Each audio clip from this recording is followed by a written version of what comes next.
So yun guys, no, good morning. Dito na ulit tayo sa garahe natin.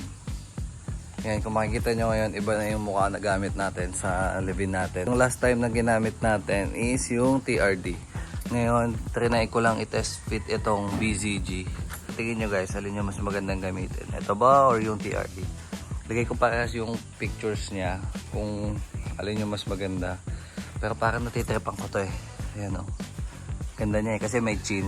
Pangit niya kasi pag walang chin. Buti na lang yung mga naitabi natin parts dati, may chin pa. Tapos yun nga pala, pumasok yung latero ko last time. Nakuha na natin tong loob na to.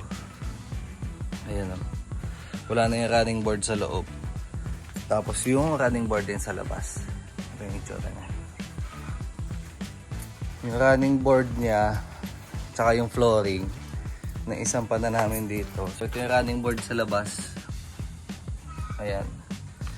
Tapos sa loob, ito na ngayon yung itsura niya. Ayan. Meron na tayong flooring. Konti pa guys, konti pa. Ito, pinatong lang to muna. Kasi para masukat kung saan yung puputulin dito. Tapos saka siya idudugtong. Ito, ayan. Tatabasin din natin to kasi bulok na din yan. Palitan natin siya nito. Tapos, itong running board sa loob na ikabit na natin to.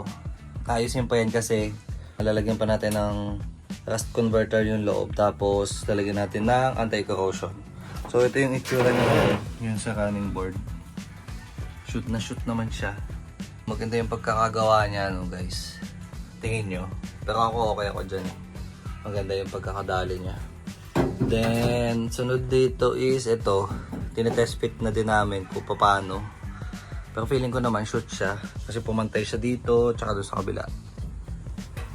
Tapos, ayun. Etong labas na yung in-next natin. Pagka pinutol na tong running board sa labas, saka natin siya i-anti-corrosion yung loob para isang boga na. Ayun, yun yung current status niya ngayon. Medyo nagkakaliwanag na tayo. Pero madami pa din tayong kailangan gawin kasi mahaba pa to eh. Bagal lang gawa kapag mano-mano natin tinatanggal yung mga spot weld. So ang ginawa ko, nagrenta na ako ng acetylene para lang mayroon tayong pambaklas. Tapos isusunod din natin yung mga tatanggalin doon sa kabilang half cup.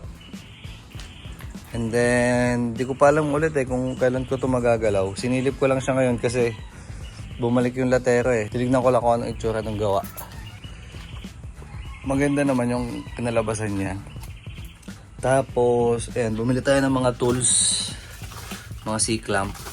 Tsaka vice grips. Para lang may magamit tayo. Ayan yung itsura niya dito. Ang ganda eh. Maganda yung gawa doon sa ano natin. Sa railings natin. Sa running board natin. Tapos nga pala guys, itong cage natin na to. Tatanggalin natin to kasi hindi ko siya trip. Hindi siya magmumukhang kotse. Una-una wala tayong ceiling. Ayan. Napakainit niya pag walang ceiling. Tapos ang sikip pa. Mahirap sumakay dito. So baka tanggalin natin to. Di ko alam kung magpapalit ba tayo ng bago or magta-testing tayo ng bago.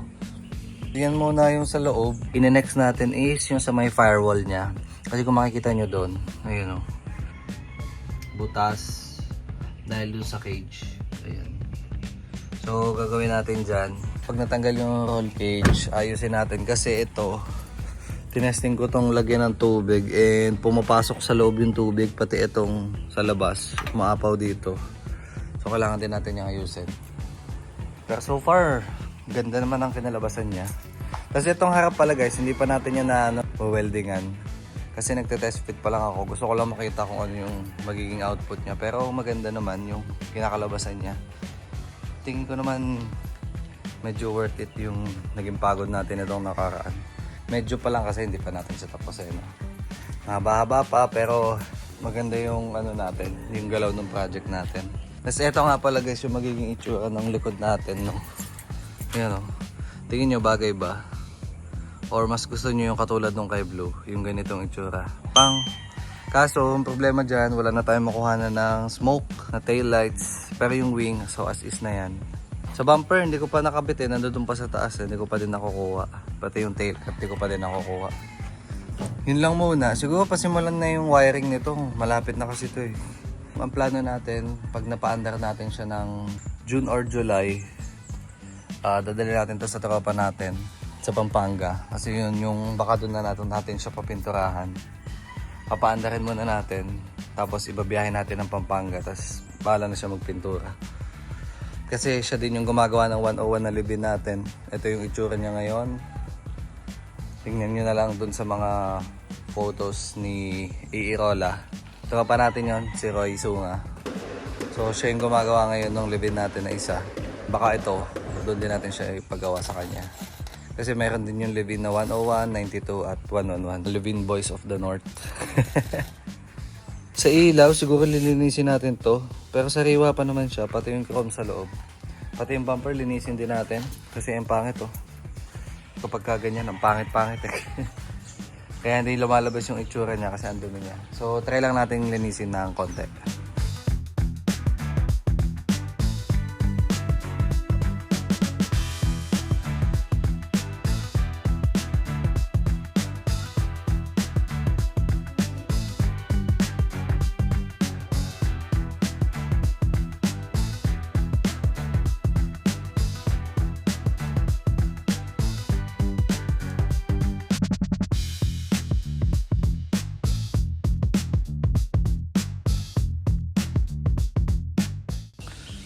Yun boys, no? Tapos na natin siya linisin. Ito yung tsura niya guys. Alin ba mas maganda? Tingin nyo. Itong BZG o yung TRD? Ito medyo kulang yung looks niya kasi yung fog lights tinanggal natin. And nandun yung fog lights sa bodega.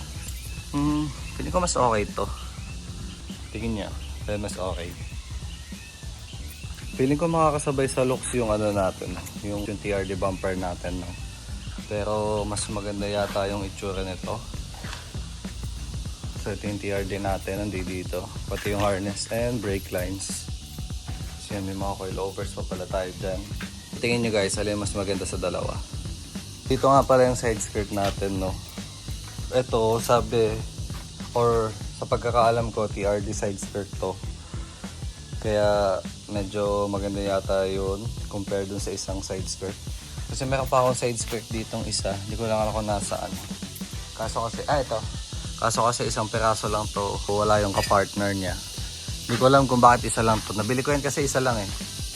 I mean, ito lang yung binili ko pero ito yung pinadala niya sa akin. Tatlo. I mean, hindi ko alam kung bakit tatlo yung pinadala niya sa atin. Pero ito yung gagamitin natin. Tong puti. Para doon sa project natin. Sa konting tiyaga pa, hugutin na natin to lahat. And ayusin yung firewall. So ito, baka ituturko natin yung mga kalawang na yan. Tapos lagyan lang natin ng fast converter siguro. And then yung sa preno, patataniman natin siya ng nut sa loob sa firewall. Kasi walang mounting yung proportioning valve natin. So far yun lang naman, no? Wala tayong major update. Or wala tayong kalikot muna ngayon. Papahinga muna tayo kasi Sunday ngayon. And rest day.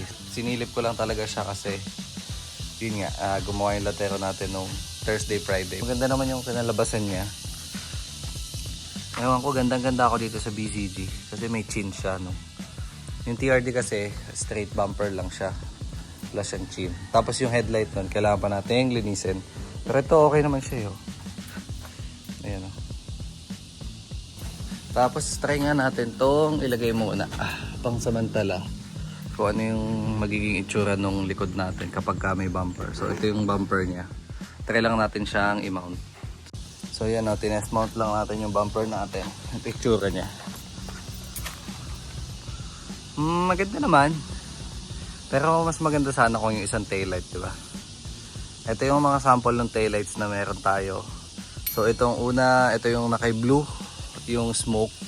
So ito yung pang Sprinter Trueno talaga na taillight. So yun yung itsura niya, di ba? Mas maganda siya. Smoke taillights, tapos smoke headlights, tapos smoke din yung clearance light. Then ito yung isa, BZR naman. Same lang siya ng Trueno pero hindi siya smoke. Mas cleaner look siya. Then yung taillights niya iba. Clear lang siya, then may 3 stripes, di ba? Mas malinis tignan pero ayun. Then ito yung isa, BZG. Tingin ko okay naman itong BZJ oh. Tingin nyo guys. Kulang pala tayo doon ng emblem no. Lalagyan din natin yan ng emblem ng Toyota. Ayan, yan yung itsura niya. Yun lang naman yung gagawin natin ngayon. Wala naman tayong plano magkalikot talaga. Pero ganda na nung facelift natin. No? I love it. I love it. So yun na lang muna ngayon no guys. Hanggang sa susunod na video na lang ulit. Thank you. Peace out. Bye-bye.